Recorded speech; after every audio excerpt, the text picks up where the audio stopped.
মনে থাকা মানুষ ভাগ্যে থাকে না। আমি আলুগুলা ভেজে নিচ্ছি। এখন একই কড়াইতে তেজপাতা, লবঙ্গ, দারুচিনি দিয়ে কিশমিশ দিয়ে নাড়াচাড়া করে ভেজে নিব।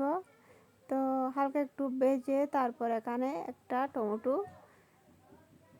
টুকরো করে কেটে দিয়ে দিব। তো টমেটোটা দিয়ে দিলাম এখন। তো আর একটু নাড়াচাড়া করে ভেজে নিব টমেটো।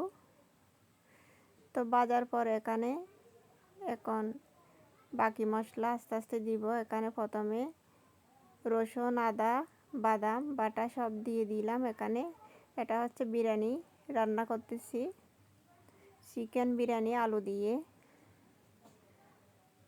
তো এগুলো নাড়াচাড়া করে এখানে আমি বাকি মশলাগুলো অ্যাড করব। তো এখন আমি বাকি মশলাগুলো আস্তে আস্তে দিচ্ছি।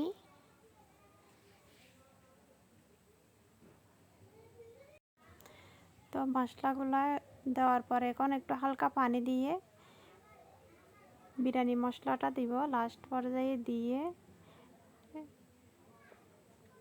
নাড়াচাড়া করে একটু কষিয়ে নিব। এখন আমি মাংসগুলো দিয়ে দিব, মুরগির মাংসগুলো দিয়ে দিলাম। দিয়ে এখন আমি এখানে চাউলগুলো দিয়ে দিব, আগে থেকে ধুয়ে রাখা চাউল। তো চাউলগুলো দিয়ে দিচ্ছি, বিরিয়ানির চাউল এগুলা দিয়ে ভালো করে একটু নাড়াচাড়া করব, একটু কষিয়ে নিব। চারিদিক দিয়ে কষানো কমপ্লিট হয়ে গেলে এখন আমি আলুগুলা দিয়ে দেব। তো আমার কষানো কমপ্লিট। এখন আলু আগে থেকে ভেজে রাখা আলুগুলা এখানে দিয়ে দিলাম। দিয়ে এখন আমি পানি দিয়ে ভালো করে একটু নেড়ে ছেড়ে দিব। যে দেখেন, তো এখন হয়ে গেছে প্রায় লাস্ট পর্যায়ে 80% মতো হয়ে গেছে। এখন আমি 2টা কাঁচামরিচ, 1 কাপ দুধ দিয়ে দিচ্ছি আর পেঁয়াজ বেরেস্তা দিয়ে দিচ্ছি।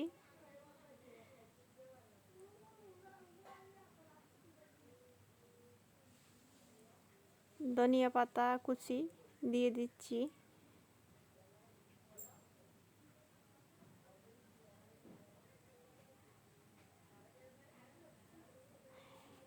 চারিদিক দিয়ে ঘি দিয়ে দিচ্ছি।